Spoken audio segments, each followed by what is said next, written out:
Okay,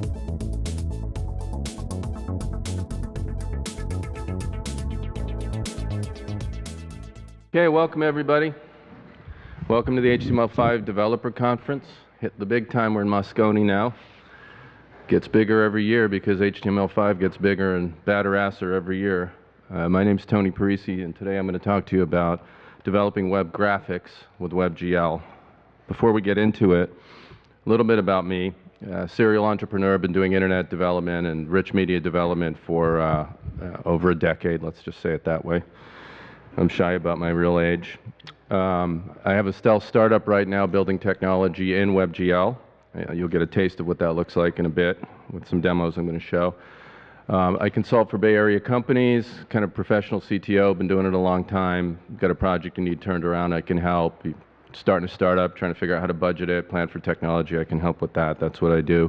A couple years ago, I got into looking into WebGL because I have a long history in doing 3D graphics for the internet. I created something called VRML over a decade and a half ago, and again, I'm shaving years off this as I get older.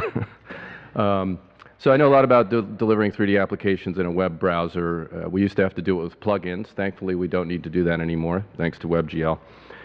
And I'm also an author. I've written a couple of books for O'Reilly & Associates on the topic of WebGL development. One of them, WebGL Up and Running, is out right now.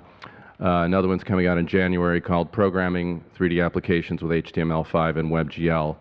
If you come up and see me after this, I will hand you a little card that's got a discount code on it, and you can get the ebook absolutely free right now. If you get the ebook in early release now off O'Reilly, you get a 50% discount, but if you get the little card from me, you will get it free. And then you'll love it so much you're going to get the printed copy and bring it back for next spring, and I'll sign it for you. Right? All right, great. So that's me, and all this stuff is up on SlideShare. I'll make sure the conference organizers get this to you, so all the links, emails, and everything, you'll be able to find me. Okay, so you've got a web page, and you want to put graphics in it. Well, I think it's no secret at this point that Adobe Flash has had a great run, about 15 years or so, but I think that run has come to an end. Those stalwarts of open standards at Apple told them that they were not going to put Flash on their phones. No way. They needed the open platform of HTML5. That plus the fact that HTML5 started becoming something you could use has ultimately led to the disintegration of support for Flash on mobile, and now we're seeing it also disintegrating on desktop computers, and that's just life. Again, RIP had a good run. So what do we do now that we don't have Flash to do our page graphics? Well, now we have HTML5, and it really works, and that's why we're all here at this conference after all. And we have this great technology called WebGL, so we can not only do 2D graphics, but we can do 3D graphics, and we can actually leapfrog what you used to be able to do in Flash. How many people here have built something in WebGL already? Hey, not bad. All right, great. So some of this material may be a little too intro for you, but we'll try and make it fun anyway. So WebGL is the API standard for 3D rendering in your web browser. What does that mean? Well, what it means is it's the OpenGL ES API. If you've done any mobile 3D development, you're quite familiar with this. It's the same API that runs on your iPhone, your Android phone, and it's a 3D graphics API, and it's a bit of a little low-level thingy. It's a little machinery you have to feed a lot of data and kind of work with, and it takes a little bit of getting used to, and I'm going to talk about that briefly here today. It's supported in every modern browser, including Internet Explorer now. Microsoft was a holdout for about 2 years, but they announced back in June they're doing it, and they should have IE 11 out this year. And the WebGL I've seen, though incomplete, is starting to work and look good, and Microsoft's working really hard to build some applications like photo sharing apps and walkthroughs and things like that to make it not only work, but look good and be meaningful in an application that they're going to put out with Bing or whatever, portal stuff they're doing. So, that's pretty great. It's been shipped in the other browsers like Chrome and Firefox for a couple of years, and it's now coming to most mobile platforms. We'll talk about iOS in a second, but it's running on Android. Android, Chrome, and Firefox have it on by default. The new pure HTML5 type of phones, the Tizen OS, the Firefox OS, all support WebGL, though there's sort of varying levels of performance there, mostly due to the hardware configurations. Like on a Firefox phone, it's a very low-end device by design. So you may be able to use it to spin a simple model around, but I would not try to necessarily build a full architectural walkthrough application or something like that using a little Firefox phone and WebGL. But still, it's coming along nicely. In iOS, you can use some adapter technologies. There's some folks on the show floor called Lude that give you a toolkit that gives you the WebGL API, so you can basically take your same JavaScript and just move it over, build a native app with it, and boom, you've got a 3D game that you wrote in JavaScript instead of having to learn how to do this in C++ if you don't know how to do that already and you want to go into native. If you want to build something that's cross-platform that'll work in a browser on these other phones and still work on iOS, which is still a market share leader in this world, obviously, this may be a great solution for you. So you should go look at them. They're on the show floor today. And then my buddies at Amazon made sure I got the new Kindle Fire HDX the day it shipped. So I got one in the mail. Wondering, praying, plugging my ears, holding my nose. I hit all the WebGL sites I knew, and lo and behold,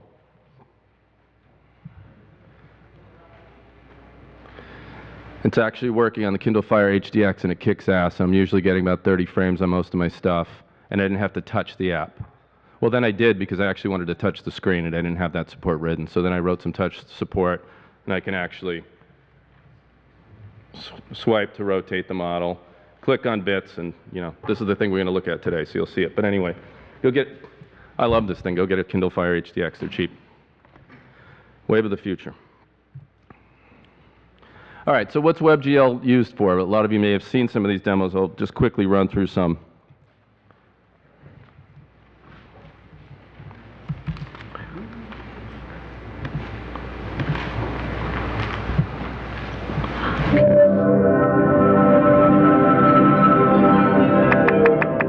This is Google's 100,000 stars.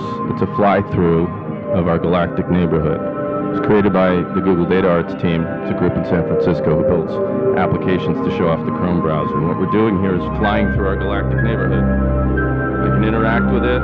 Hey, that looks really cool, doesn't it? But more than that, I can click on this and I can get the Wikipedia entry for that star. So now we're talking about being able to build something that's like a title you used to have to spend a CD-ROM development budget on, right? Your hundreds of thousands of dollars, and then ship CDs for it and then try and sell it retail, is now running in your browser as an educational piece. It's the encyclopedia running in your browser with 3D visualization. That's incredible. And of course, the Wikipedia stuff was just out there and built. We just connected it up. This is just a div sitting on top of a WebGL canvas, and it all works beautifully together.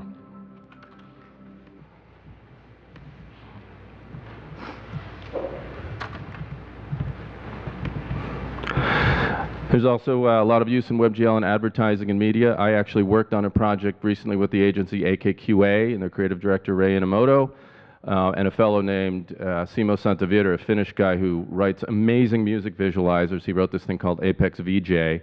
And so we connected up Instagram and SoundCloud and worked on a project with Levi's and a bunch of artists roaming around the country to post photos and remarks, and we visualized them into a beating heart. Let me actually I'm going to bring up Canary 1 second.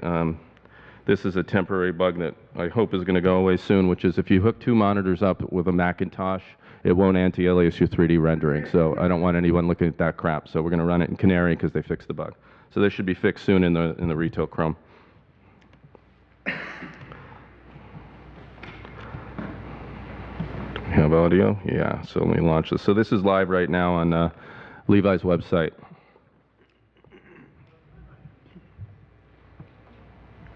Cool thing is Simo actually generated this heart in code, algorithmically. No 3D model. Nobody had to actually use a 3D modeling package to do it.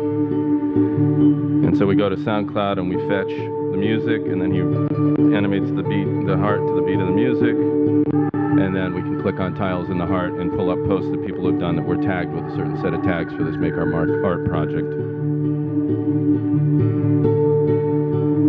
more grooving music here. But I think you get the point. Let's see what Chloe Ross and all get to.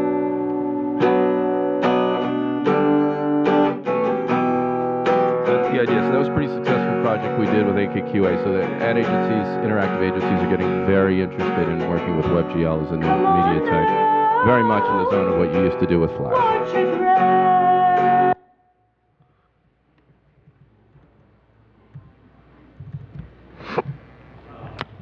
This one's really cool. It's a data visualization piece written with the Three.js toolkit, which we're going to look at in a minute. Visualizing the global arms trade over the last decade plus. Sobering, isn't it? But look at this. Look at this amazing effects using 3D graphical shaders. I can click on the countries to get more information about that country. I can play with a timeline. I think I need to scroll over here. Yeah, I can turn off just imports or exports. Amazing stuff. Can you believe you're doing this in a browser? I cannot. Well, I can because I do this every day, but you get the idea. Also great page graphics. If you go to akko.net, there's links to this. This fellow has actually integrated a sprawling account of how he writes math and code together, and it's seamless. The little graphics are in the page. There's no window border like you had to do with Flash. No need to worry about actually, doing that transparent window mode thing you used to do in Flash if you wanted to see the graphics through. Every little element of this is interactive. It's amazing. You can also do games in virtual environments. If you haven't seen this yet, point your Firefox browser at Unreal Citadel, Epic Citadel rather. It's done with the Unreal Engine. The Unreal development team took a week and used a tool called mscripten, if you're familiar with that, to port their C++-based entire game engine to JavaScript, well, asm.js, which is a tight subset of JavaScript that's very high performance, and actually took only a week to do that and ported a level of Unreal, and it's actually spectacular. Because of the internet here, I don't think I want to take time to try and download that, so we'll not do it now, but it's brilliant. And you could do things like we've seen a lot of in the past in Flash. You could do products in e-commerce, and I'm actually going to talk you through how we would do that because I built this one. Let's take a look, real quick look now.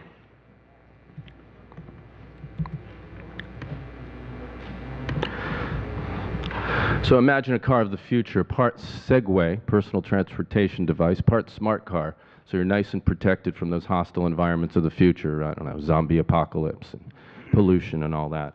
So in your personal little future go, as I call it, you can get in there and ride in style. You may have noticed we faded to transparency after the page loaded. I can roll over these elements, and I'm basically just moving divs around, right? So this is seamlessly integrated HTML and WebGL. This is a full 3D model. I can rotate it. I can interact with it. It's not just on an auto rotation. I can pop the windows open to get a closer look inside. I can spin the wheels. And, what product display would not be complete, or would be complete rather, without being able to configure the colors of this thing, right? And this is just a jQuery color widget I pulled off the net somewhere. So a little bit later, I'm going to talk you through how we built this. And that's the point, is that this is easy to build. I used all free tools, and of course, I have some expertise in this area, and I've been building some tech to help me. But, this is within our grasp with the free tools and libraries that are out there.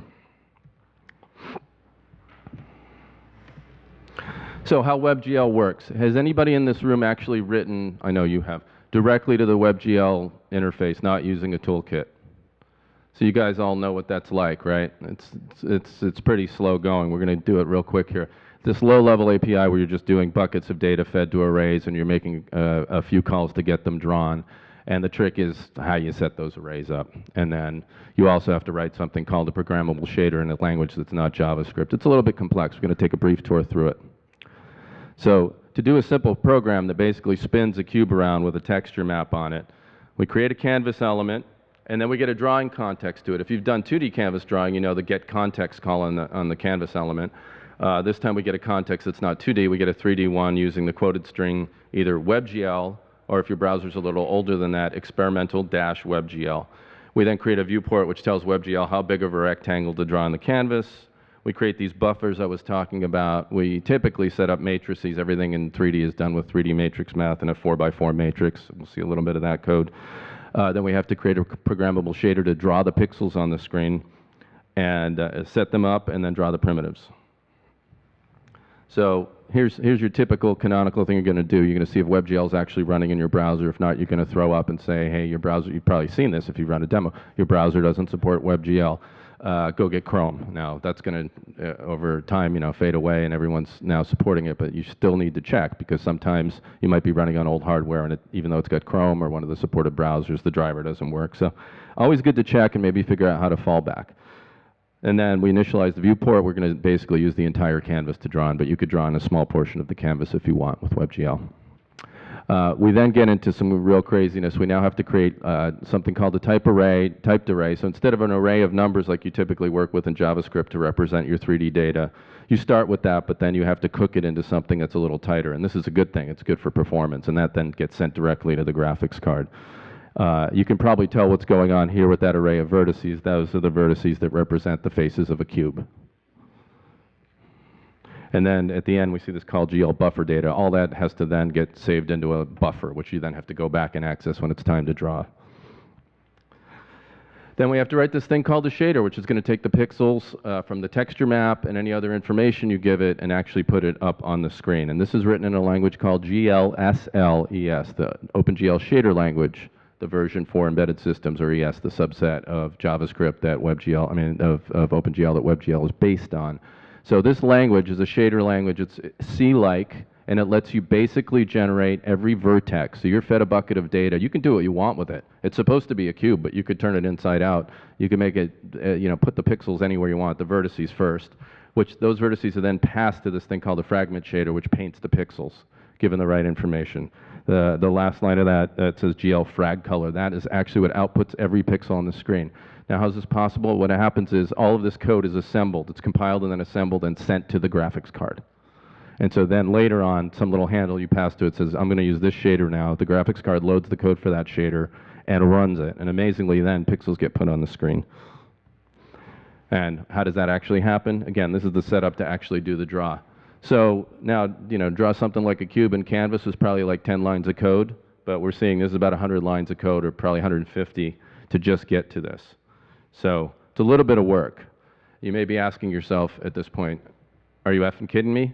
Well, there's reasons for this. I mean, we can get into the deep details of what the motivation was, but one, OpenGL was out there working on phones. So the people who designed it knew that it would work if they got it into a web browser, and then just worried about, instead of redesigning another API, just figure out how to make that work in a web browser, deal with all the issues there, like how do I get an image that's in a web page to become a texture? Because the image formats for your texture maps, for example, they're just web images. Right? So you just create an image, and you just feed it a source with PNG, BMP, the things you're used to, right? So they knew it was going to work. They also decided, well, this is simple enough that we can get all the people who make browsers to agree on it and be able to implement it exactly the same way. And for the most part, it's almost identical on every browser. I mean, there's no different feature sets. Everyone who says they're doing WebGL has to run through a conformance test, really make this thing work. So there's some real benefits to making it that low level. But of course, in the real world, most of us don't want to sit there and write a 3D engine on top of an API that looks like that. So thankfully, there's other stuff out there, open source, a stack we can use.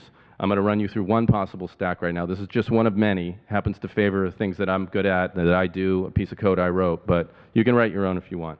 So we're going to start with the Three.js library. It's an open source library that a lot of people are using to create the projects that we've seen, and other ones out there. There's tons of them. Any famous WebGL content, odds are 70% chance it was written in Three.js. Definitely the most popular one. But there are other ones. 3D is not just about putting the pixels on the screen. It's also about making them move over time. Three.js has some built-in animation capability. There's also a library called Tween.js, which is really good at one-shot effects. Like I want to make this thing move from here to there with a couple of lines of code. So we're going to use that. But then all of that still, you're doing a lot of heavy lifting unless you pull that together into some kind of framework that does stuff like set up your WebGL on the page, handle your mouse events, and then make sure they get routed to the right object on the screen. Handle page resize when someone resizes the page. All of these things represent, even in Three.js, you have to write 30 or 40 lines of code every time you do that. Well, kind of silly. So I've packaged them up into something I've dubbed Vizi, and that's out there in open source too. And then finally, we need to figure out how to create this stuff, because here's the amazing part about WebGL, all the stuff we're going to see. WebGL doesn't know how to load a file. I'm seeing this every day on the Facebook pages on WebGL that I run, and I get these questions all the time on my blog, Learning WebGL. How do I get my Maya file into WebGL? That question is actually a category error. WebGL does not know anything about 3D files or even 3D geometry at the end of the day. You have to make that all up. You basically have to create things in a toolkit like Three.js. You have to use the right code to load it or use their loaders that parse the files. And this is all written in JavaScript. And here's the other amazing thing. It all works. Like JavaScript VMs are fast enough that this mostly works. So we're going to go through that. So I talked about Three.js. Now the code to spin that cube, to draw it, and now this time shaded. I didn't even have the code to shade this thing before, like with a lighting source or anything. All fits on one page. It's no longer 200 lines of code. It's about 20, right? And you're actually looking at objects that you might think about if you've ever done 3D graphics development before. I'm going to create a renderer. Under the covers, Three.js knows about all that viewport stuff. Make sure WebGL is there and does some hard work for you. Really, actually, that rendering class, if you go look at the code, is big. There's a lot going on there.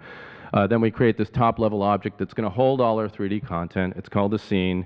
We're going to put a camera in it. A camera basically says, I'm going to render, I'm looking from this point of view, because 3D objects move around in space, right? So you need to have a way to, tell the renderer where that's being rendered from. So you create this conceptual object called a camera, which is the location of the user's eye and where it's looking into the scene. Then going to light the cube with a directional light. I'm going to load a texture map, easy peasy, one line of code in Three.js. I'm going to then create what's called a material. That's a texture map. It could be color properties. I could make this thing blue with that WebGL texture on it if I wanted to. And then add it to a cube geometry. I put that all together, add it to the scene, it's done. That was easy, and that's how we're going to work to get our graphics done.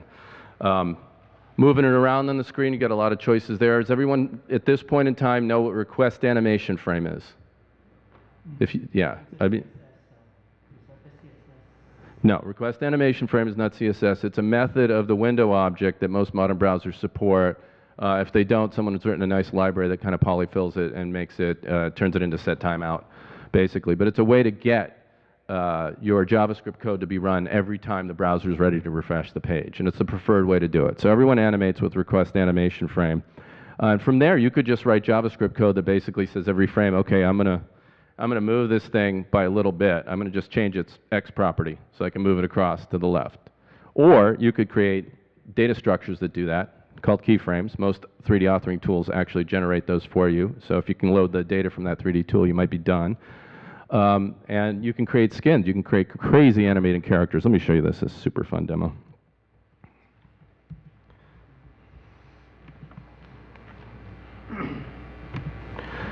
So these characters are from Planet Quake, a website of Quake devotees, and they're all skinned. They basically are running from a skeleton, and then they're controlling a single mesh and moving the vertices around, and it's a very complex little system for doing that, and someone's written something that loads these either MD2 or MD5 files, these are Quake formats, and turns them into these skins, and these guys can move around. I don't know, they might even have gestures in them, no, but they can do that. That's pretty cool. So, I mean, you can create some pretty rich stuff, video game level, quality of level kind of stuff. Kind of awesome. All right. So how do we do this in practice to build our car of the future? I'm going to take you through that real quick. Let me just get a time check here. Perfect. Let's run that demo one more time. Where'd my canary go? There.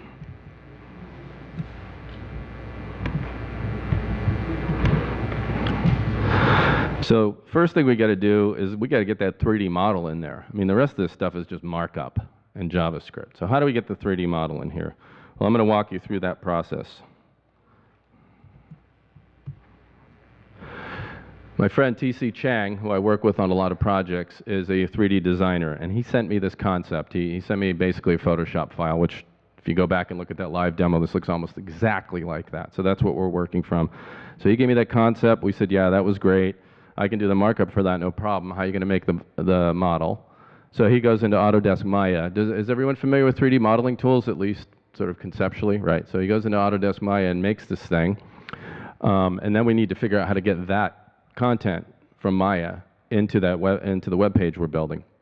So that's an interesting place to just take a breath for a second. As I mentioned, WebGL doesn't know how to read a file format. You have to write JavaScript code to do that, or use a library to do it, or use someone else's tool. They figured this out for you.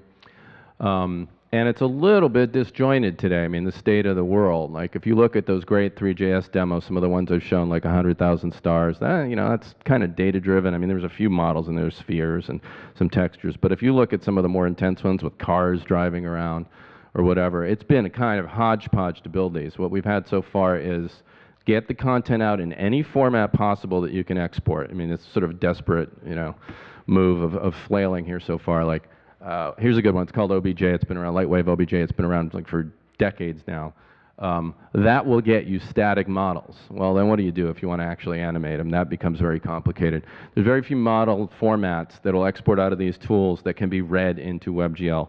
A notable exception is something called Collada. And Collada is a standard format that's an XML way to represent your 3D data.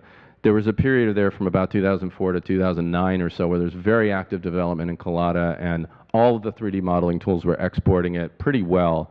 It's fallen a little bit into disuse, though WebGL's actually reinvigorated it, interestingly. And so now we're seeing some better support for Collada export out of a lot of the tools. However, Collada has this huge problem, which is that the 3D data is represented in text, it's represented in XML, and when you start getting into the size and scale of the models we're talking about, it becomes incredibly inefficient to download and parse. Now, some people say, and I think there's a talk later about this, I didn't realize this until earlier, that why don't you just gzip it? Well, gzip isn't necessarily enough, because even after you've gzipped this thing and made it 10 times smaller, from your server, basically automatically encoding and then decoding on the client, even after you've done that, you now have to parse, say, a 22 megabyte file full of text, where the 3D vertices are represented in textual numbers, floating point numbers. Doesn't work. Not great. It's good for small stuff, and it's a pipeline that works today. Three.js has a Collada loader that comes with the extras that you can get with the package when you go get it off GitHub. It was a little broken. I went and fixed a bunch of bugs in it about 6 months ago. It's better now. So that can get you working, but it's not an efficient, and in my opinion, a production quality path for doing anything over the wire like we're about to do. So I'm personally involved in this initiative now, which is with the, with the people who actually built Collada. It's the same group actually who standardized WebGL. They're called the Kronos Group, to create something that's, I wouldn't call it a translation of Collada. It's trying to solve some of the same problems, though, which is I want to get all of the data out of my 3D modeling tool. If I have multiple objects, I want to see them all. I want them placed in the right place. I want the lighting. I want the keyframe animations. I want all the materials. I want all that information. I don't want to have to basically email or write on a napkin and hand it to the programmer after I've built this model and say, okay, put this light over here, use this texture map. The pipeline's just got to work. The art's got to just come in and just work, and then the programmer can take over and do all the fiddly bits to make the app and maybe make an extra special effect with a shader. That's the way it should work. So that's what we're trying to do with GLTF. Collada solved that problem, but not in a web context. So now what we're doing is GLTF is a JSON format that describes your structure of your scene. But any of the intense 3D data, like the curves on the car and all that stuff that you saw in these real 3D models, is represented as binary data in those typed array buffers that WebGL just knows how to eat for breakfast. They're literally loaded over the wire as binary data. Ajax lets you do that. You get the binary data and you feed it straight into WebGL. All the JSON is a wrapper that says this object's here, that object's there, and any of the non-rich stuff like camera parameters, lighting, parameters and all that are just saved as JSON data. But that really intense vertex-based, normal-based, positional, color, big buckets of colors, that stuff is in a tight binary format. Things load really fast. So that's coming. It's not an official standard yet. It's very experimental. I've got some GLTF loading code I've written for Three.js. The GLTF project, gltf.gl. If you go to it, you can see the GitHub repo, and we're writing the spec out in the clear, even though there's this industry consortium doing it. Anyone can participate. I think we're going to have a first draft spec for GDC next year, Game Developers Conference in March next year. So that's very good. And so that's what I use to build this thing so the future Go downloads really quickly.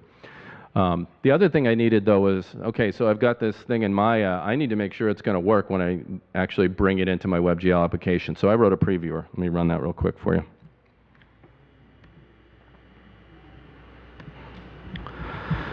And the UI is just jQuery UI, and it's butt ugly, so apologies for that, but that wasn't where I was putting my time. So I'm going to load the future Go in here, and I've got basically a little scene viewer. It tells me what cameras I can switch to different cameras. I can actually grab a camera that's a free use camera and just move this thing around and look at it. More than that, I can now select objects in it, so I know the names of these things, because when it comes time to animate them, I'm going to want to actually do that. Or when it comes time to build the rollovers, I want to know what these things are called. And TC, the artist, named them in his Maya file. Now, I was working very closely with him, so he could have just given me a set of names. No guarantee they'd be right, and no offense to artists, but they usually misspell everything. But love them anyway. I mean, I can't do that. I can win a spelling bee, but I can't do that, right? So anyway, better to have a tool to be able to look at this stuff so I know what I'm dealing with, so I can go and drill down, investigate all this.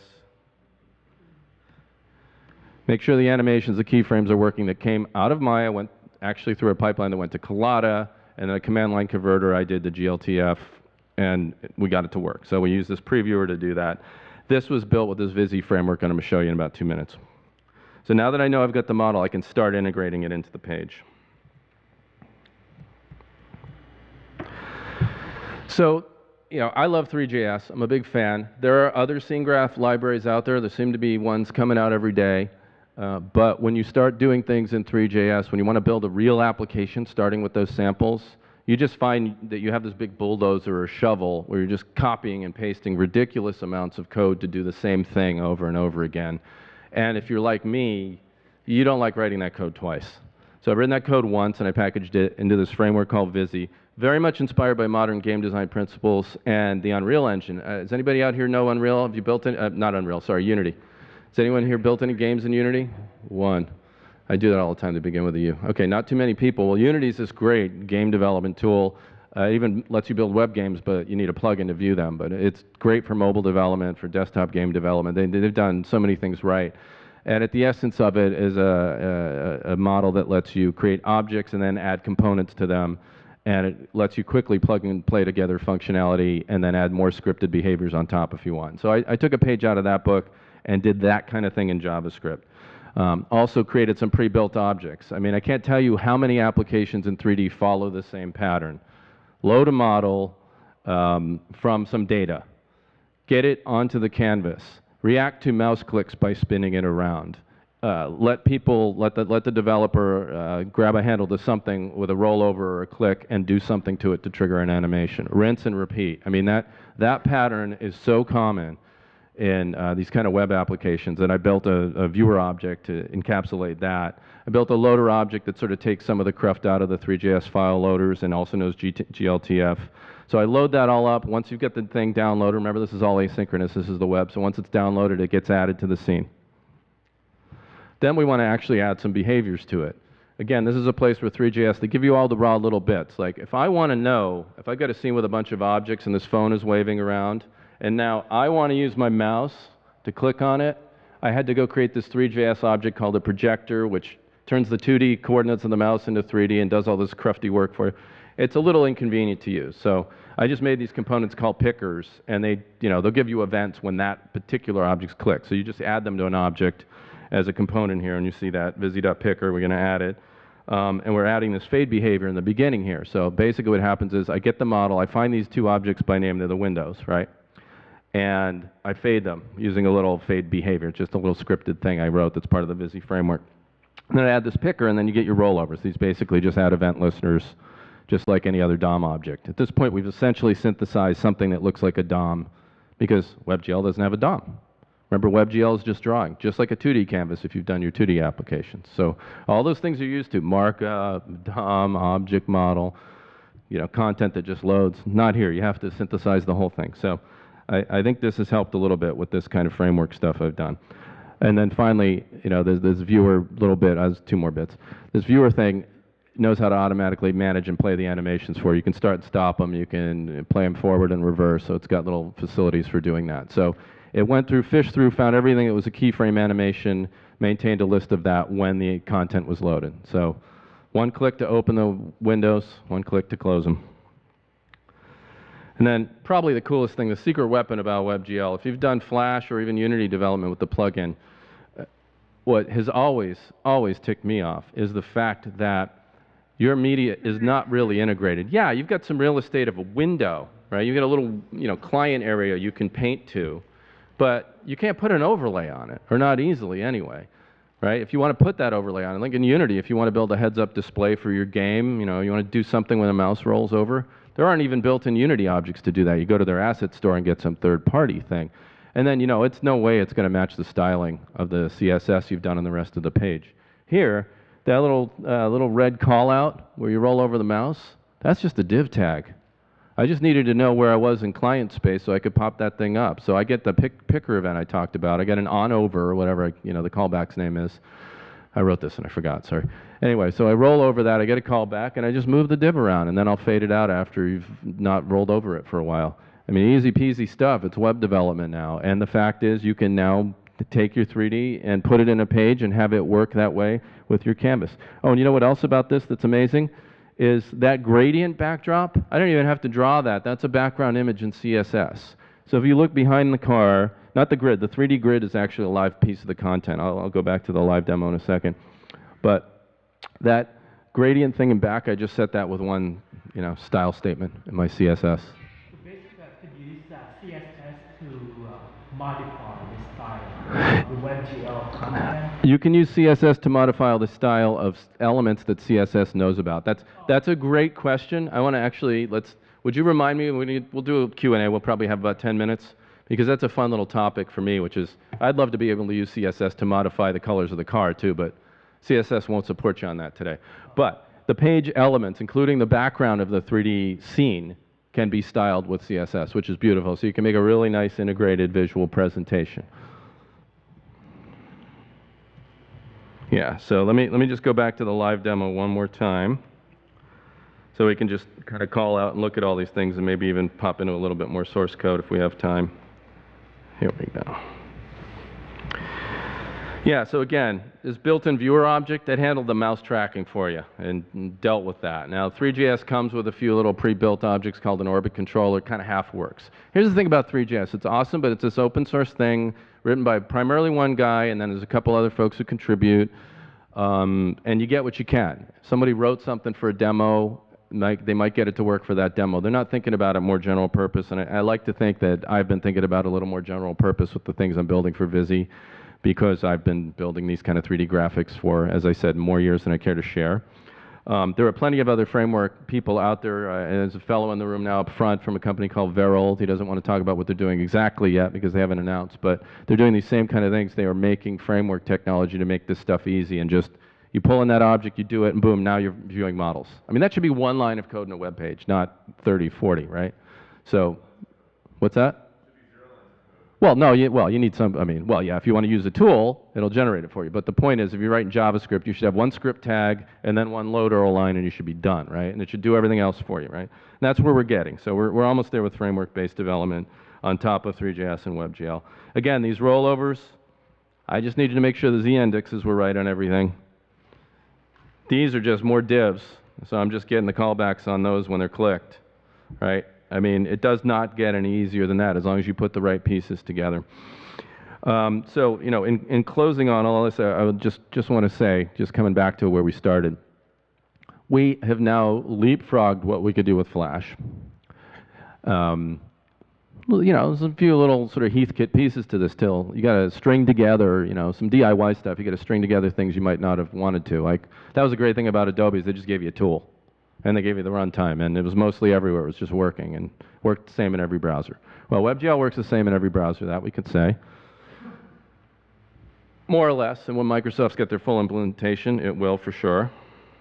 Is IE 12? 11. And it works on these, and most of these, again, hardware configurations permitting.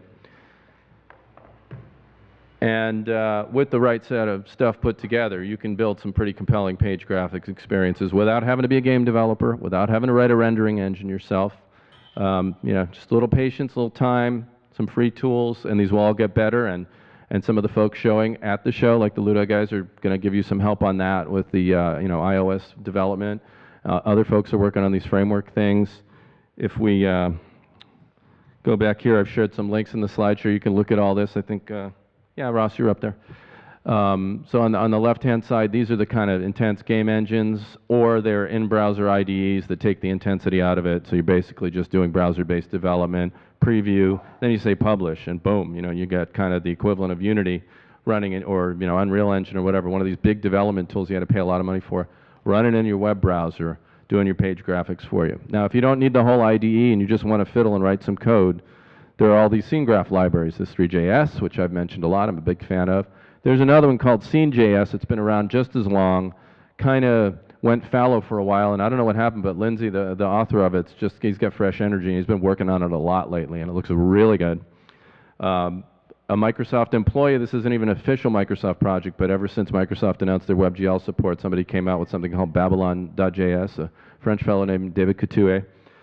And then if you just want to drop little objects in a page, I mean, so some of those are more intense and you got to spend some time working on them, but if you just want to drop a few objects in a page, there's some cool ones. It's called voodoo.js, where they give you examples, like I was saying, Ross, where you just drop one line of code in your page and it will load a model and stick it right in there. tQuery, this fellow who wrote something on top of Three.js to make it look like jQuery. So you're using things that look like selectors and you're using these chained method calls. And so if you're really into that jQuery style programming, I'm personally kind of okay with it. I don't know. I didn't feel like it fit well with doing 3D development. I think it's just a mismatch on the model. But anyway, if you like that style, tQuery is really cool. I mentioned Vizi already, very preliminary. I don't even have a version number on this thing. I mean, it's on GitHub now. Play with it, give me feedback, but don't expect customer support either. It's a labor of love right now. So yeah, please stay in touch with me. Go forth and do some WebGL programming. It's not as scary as you might think it is. It can be very, very easy. Come up and see me afterwards, and I can give you some of these book comps we were talking about. Give me a business card if you got one. With that, I got a couple minutes for Q&A here. Yeah, I think we're done at 11:30, right? So we've got 10 minutes.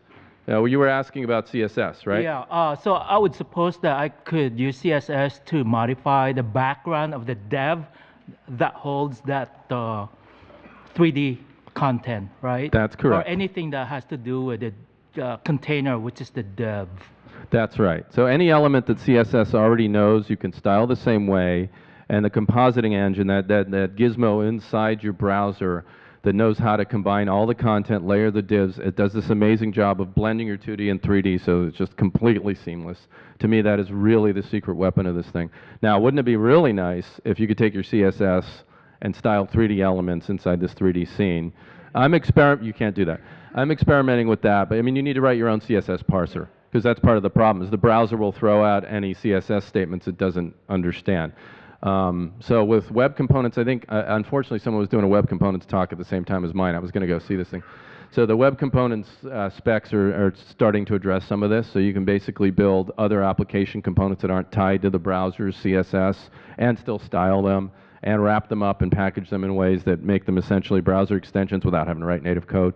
It's genius. So that might be the real promising path for doing, styled elements in your 3D scene. Adam Singer.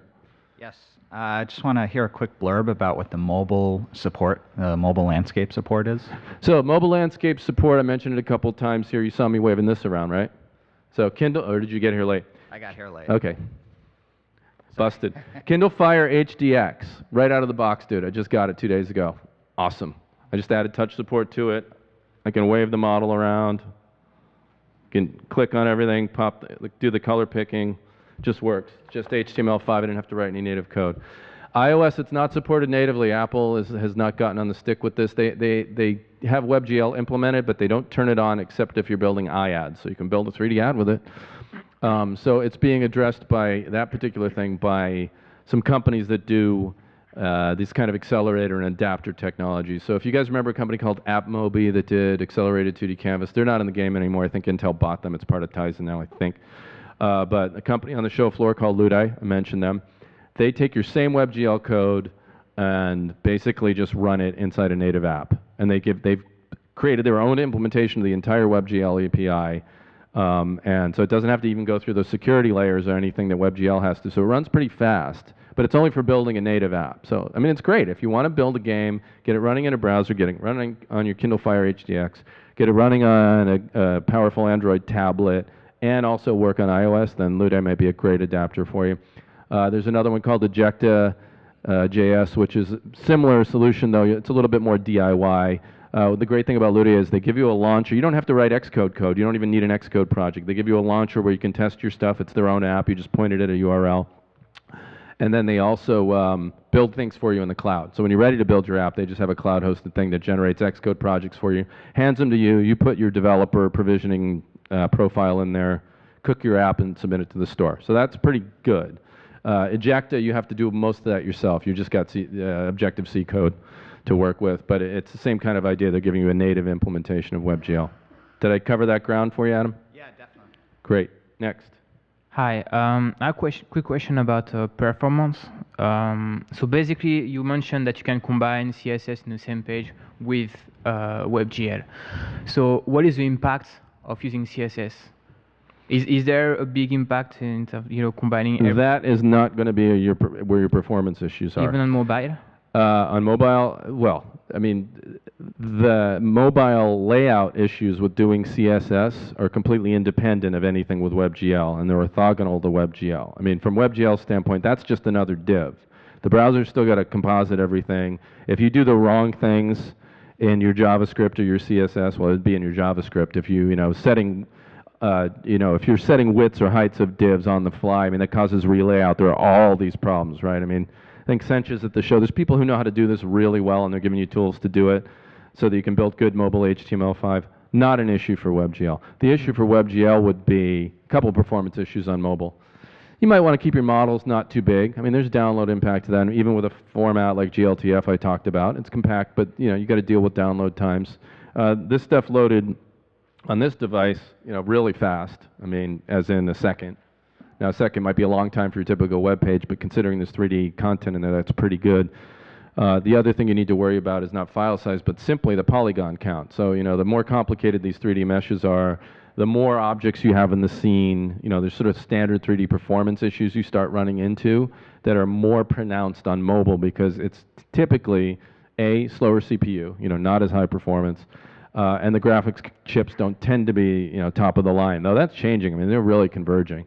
So at that point, you just start to get into more traditional 3D performance type of issues of not doing too many things every animation frame and making sure you're picking and collision and all the math things you're going to do in JavaScript code execute quickly.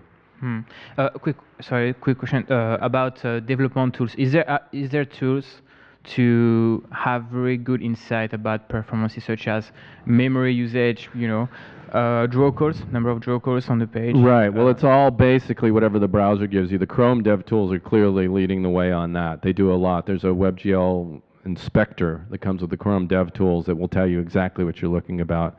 And I don't know if any of the other browsers support anything nearly that good. Does anybody know in the room? I don't think they do. Chrome's the best.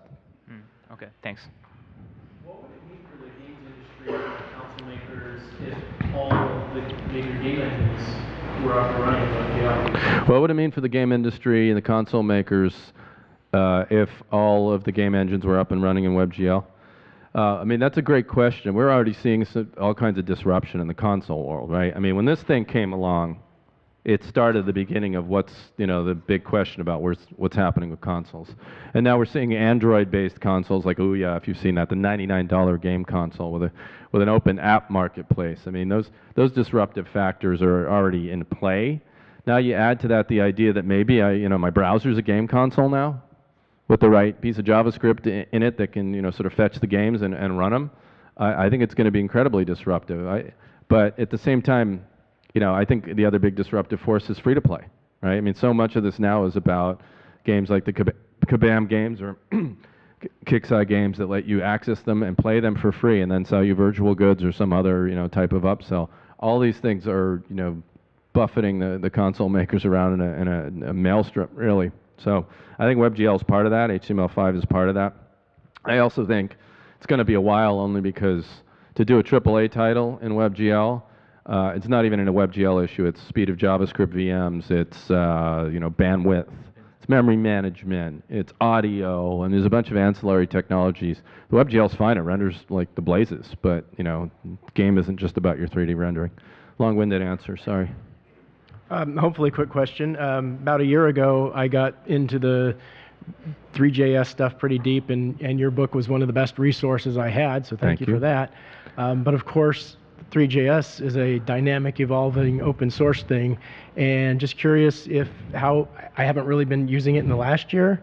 Just curious how stable it's been, whether or not the book's still in sync with Three.js. The book is woefully out of sync. It's 12 editions behind on Three.js. At some point, I need a retrofit and a second edition. The new book coming out is only one version or two behind on Three.js at this point. I mean, I started the book 7 months ago, right? I've been trying to stay upgraded. Three.js is a moving target. You see a new major version come out every few months. The ones that come out are pretty stable. They seem to test against everything that they've got in their sample set. Mr. Dube and the crew there are very good about accepting pull requests if you find bugs and fix bugs. I know the Microsoft team was finding and fixing bugs and presenting those to the Three.js team. So, you know, it's very active in that sense. So it's a good place to you know, kind of hitch your wagon.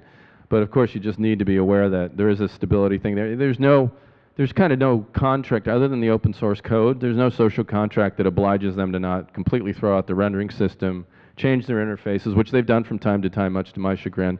So, you know, one thing you could do to mitigate that would be to build something in between, or just sort of maybe snapshot it. I mean, that's what I'm doing with Vizi, and the Vizi thing comes baked with a Three.js version. Just snapshot it, because there's no way I can possibly keep up otherwise. You know, moving target. Last question. Sorry, we're running out of time here. Next talk's coming up. Yeah, agreed. All your books are excellent, Tony, since the days of VRML. Well, thank you. You're the most experienced 3D technologist. Anyway, I've seen the demo of the Epic gaming engine that was transformed from C++ to JavaScript by Mscripten using the type optimized JavaScript library ASM.js. So if you write these 3D engine in that way with the ASM.js library, that would make the math crunching, you know, a lot faster. Make absolutely. Okay. A port of a native engine is going to go faster than, well, as long as the porting tools are good, like Mscript, and the code generation is good. I mean, my big issue with a tool like Mscript is, are you going to debug that generated code? I mean, what's the debugging strategy going to be for that? Oh, I think people need to create tools that come along with that, but the browsers need to let you hook in and let you do line-level debugging, or the thing's a nightmare. I mean, right, you're just going into a morass of generated code. If something's wrong, you're kind of screwed. So I'm a little, I'd be concerned about that, doing my own projects. And the other thing is that would actually mean I have to code in C++ again, and I'm not looking back anymore. And Mscripten will emit source maps. Do the browsers do it? I didn't know that. Do the browsers do anything with them yet? No, right. So anyway, yeah, I mean, mixed bag there. Thank you very much, everyone. We got to get ready for the next speaker. Enjoy the conference.